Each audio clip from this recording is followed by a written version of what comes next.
And we are here with a very special guest I'm pleased to have with me all the way in the Bronx, New York. We're here with hip hop artist Milo Rain. What up? What up? Thank you for having me. How you doing? I'm surviving. I'm surviving. I'm kicking. I'm trying to kick this COVID right now. Don't mind the background. I'm literally in my bed. So what's been going on lately besides COVID? Well, I've been working the whole pandemic. My partner and I, we've been dropping joints throughout the lockdown, after the lockdown. Just dropped two new singles. Our summer records, my joint is called Tropicana, and that's out right now. Produced by my partner, J30. He got a record called Dancing on Me that's out right now, another summer record. So they both just making their rounds. We promoting, and even from the bed, I'm still promoting. We just making it do what it do. Let's talk about your recently released music video, your track Tropicana. It's going worldwide right now, being played all over the radio and all over the place, even out here in Hawaii. It's a summer record. It's fun. It's light. You know what I'm saying? It's perfect for the summertime, for the beach vacation, and it's produced by J30. Tropical setting, everything tropical you could think of. We hit the beach. We was in the pool. We had the fruits and the candies and the crema, and it was just a lot of fun. A lot of fun. Definitely go check that out. And you can actually go to the website to check that out too, scalavmg.com, and both videos are up there. But they out, stream them. They're on every platform, and of course the videos are out. You've been doing so many great things. Let's kind of go back on the beginning of your career. I know that you had some hit singles out, Hey Love and Make Me Smile. Let's kind of talk about those tracks and how they got you to where you are right now in your career.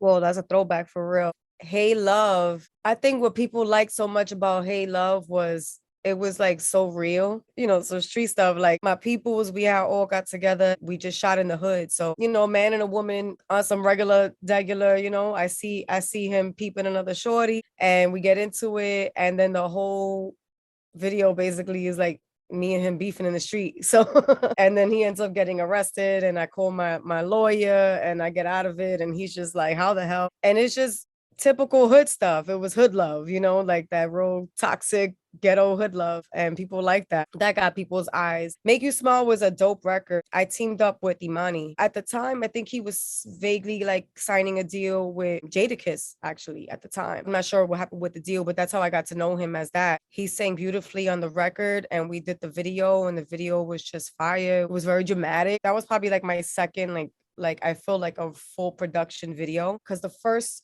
really big video that I did was Dum Da Dum. It got a lot of attention because of like we had vintage cars in the video, and it was just like this whole 1950s theme. It took people by surprise because you're not used to seeing a rapper do that, like that kind of imagery. After that, when we did Make You Smile, I feel like it kind of like solidified that I'm on that level, as far as my visuals, indie artist, but I'm bringing, so much to the table.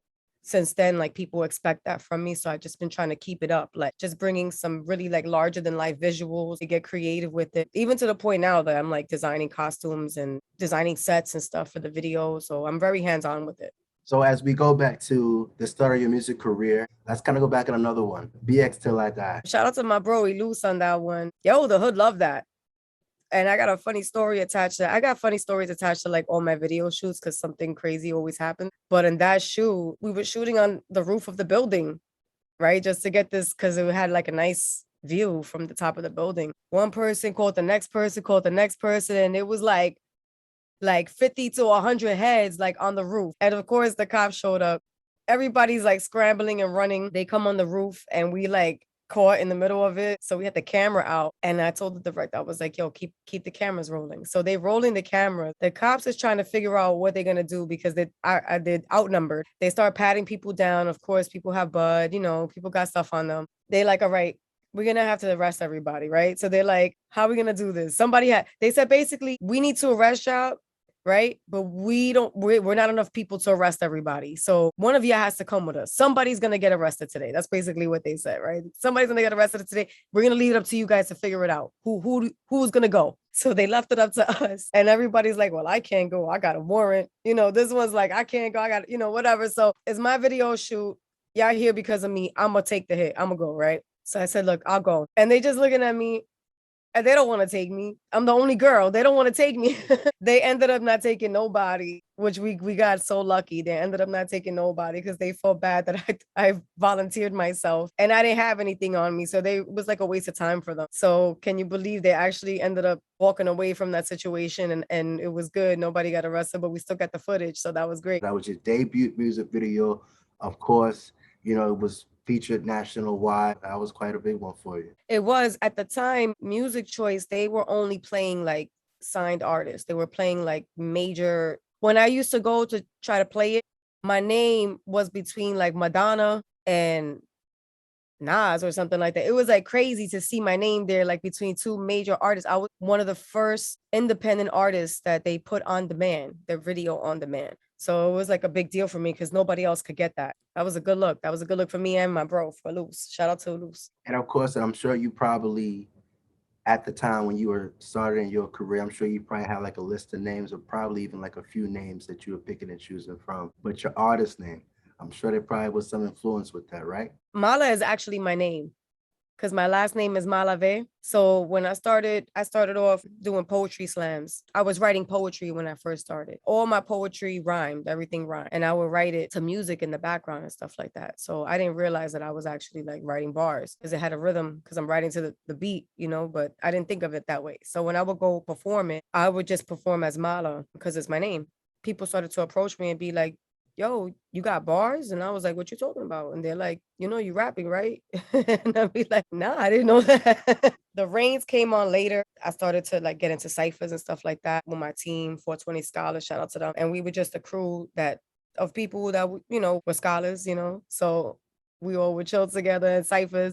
Some of the people would had bars, so they would just start ciphering. And then I would little by little, like get the bravery up so I could jump in with my little poetry that was like rap that I didn't know. I ended up adding the Reignz later because I got a better hold of my skill. So I felt like, you know, I could add that later. Memorable moments, Sway in the Morning, Twice. You know, you were doing great work on there, ciphers, just explain a lot about who you are in the music industry and your career, and also some involvement with the VH1's Miss Rap Supreme. Well, I did a mixtape based on the show. On the show, there was like challenges every episode, and the girls had to do the challenges. They had to write songs on the spot and like talk about certain topics and whatnot. So I basically like redid all the challenges, but you know, I'm the contestant. It was almost like if I was on the show. I wasn't on the show, but I knew a couple of girls personally that was on the show. And I just wanted to do something that reflected like the times. And that's what was hot at the time. That was like the first reality show. I think it was one of the first reality shows outside of the real world, if I'm not mistaken. And it was based on female rappers, which is like, there was nothing like that at the time.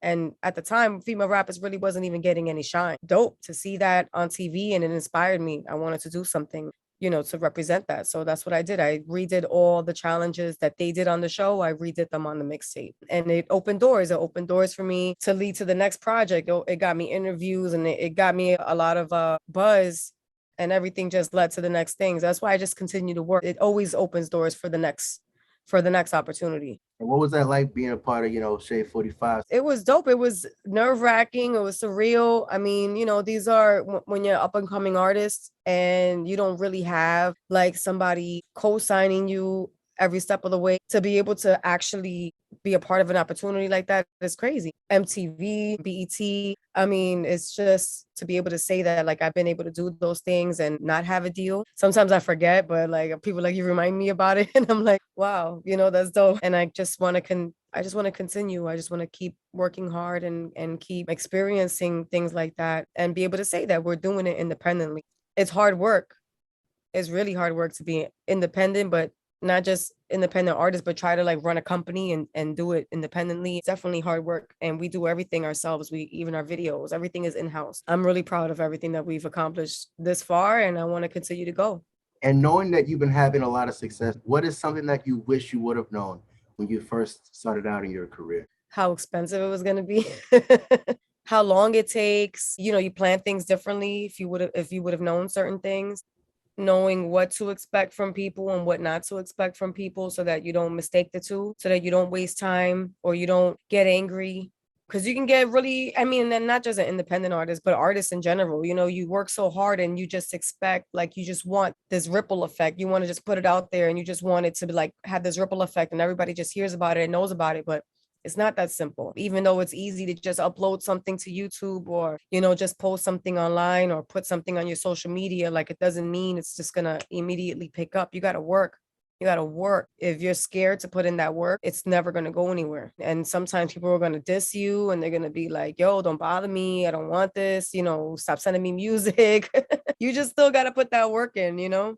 So yeah, I mean, not that I didn't know this stuff going into it, but I just didn't really fully know. It's hard work. Anybody that's out there, any up and coming artists, independent artists, you can't stop that work, that groundwork. Even when you reach a certain level and you're like, okay, I feel like I've put out quality music, I've done this, that, and that. No, you still got to sit there and send those emails out, and you got to hit up these DJs, keep that relationship. I wish I would have known that. I mean, not that I didn't know it, but I wish I had somebody to sit me down and just really tell me the real. I was always doing music, but I also, some people don't know this about me. I also worked in the industry, like behind the scenes. I was working at a company called Jack Move, Nina Sky, this two twin girls from a long time ago with that song, Move Your Body. They were signed to Jack Move at the time. And I was an assistant manager, learning the ropes from the inside. And I was dealing with promoters and setting up shows for them, doing a lot of the background work, office work. So I think I probably would have still been in the industry to some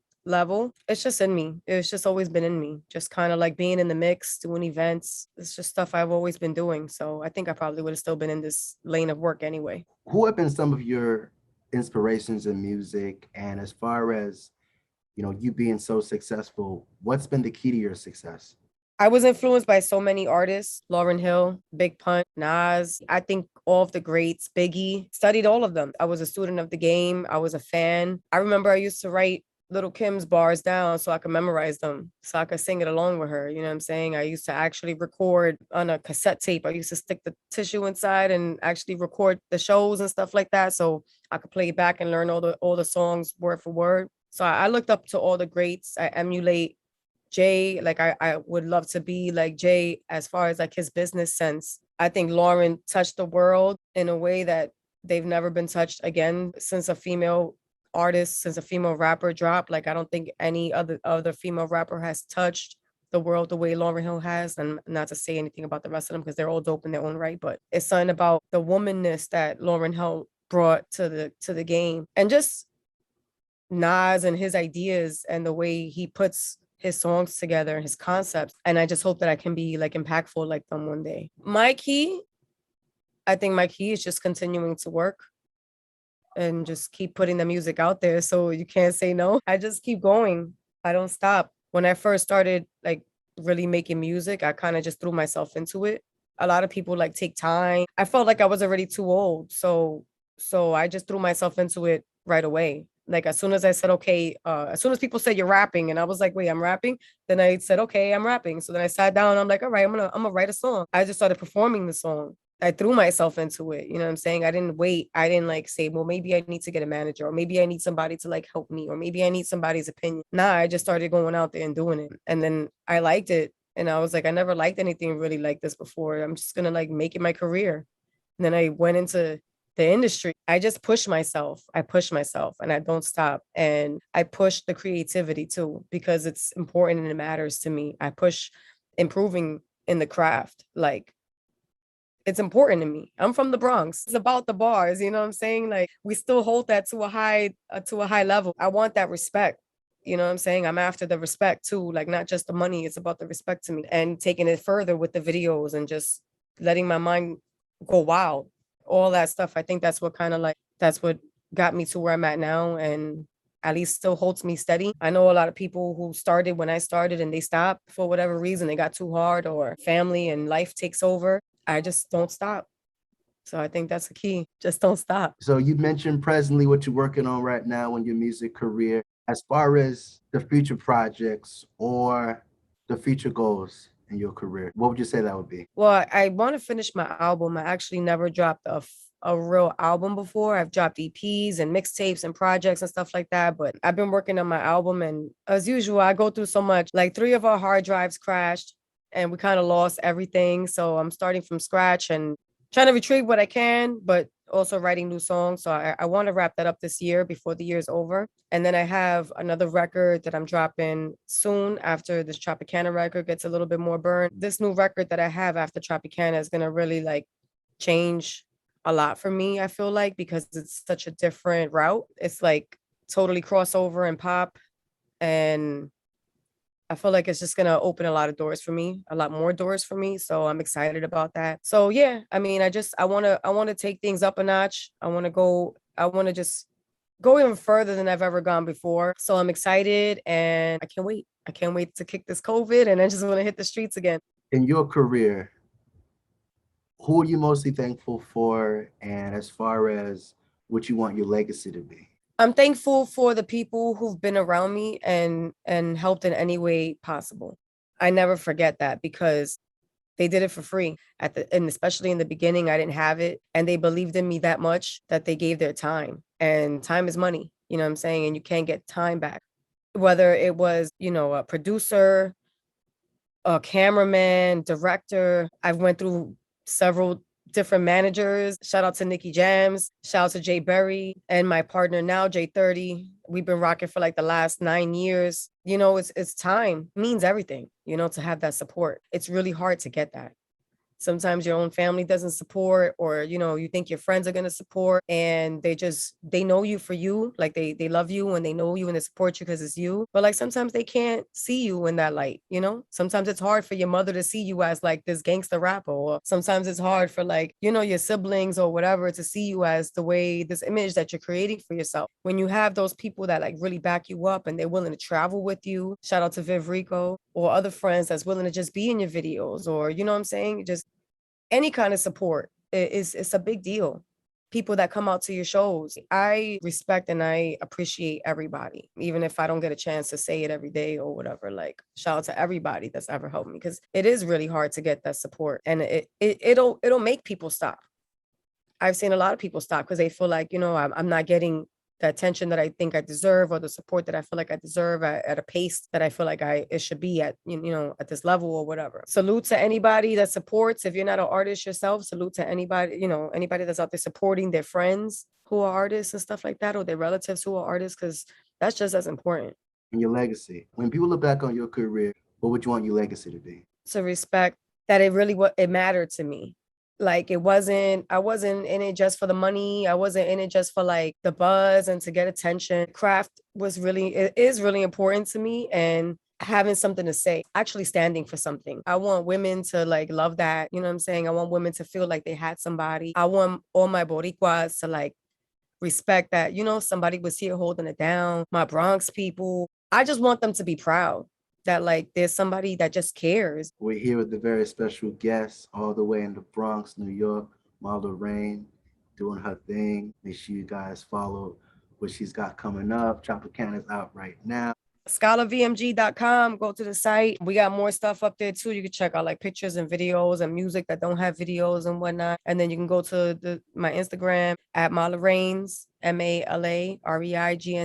Also go to the company handle Scholar VMG on Instagram, and also my partner J30 Music. We got a lot of music coming out, and also we, like I said, we do everything in house. So we do videos, and we can create all this stuff for other people as well. So we're more than willing to work with other artists that like have needs.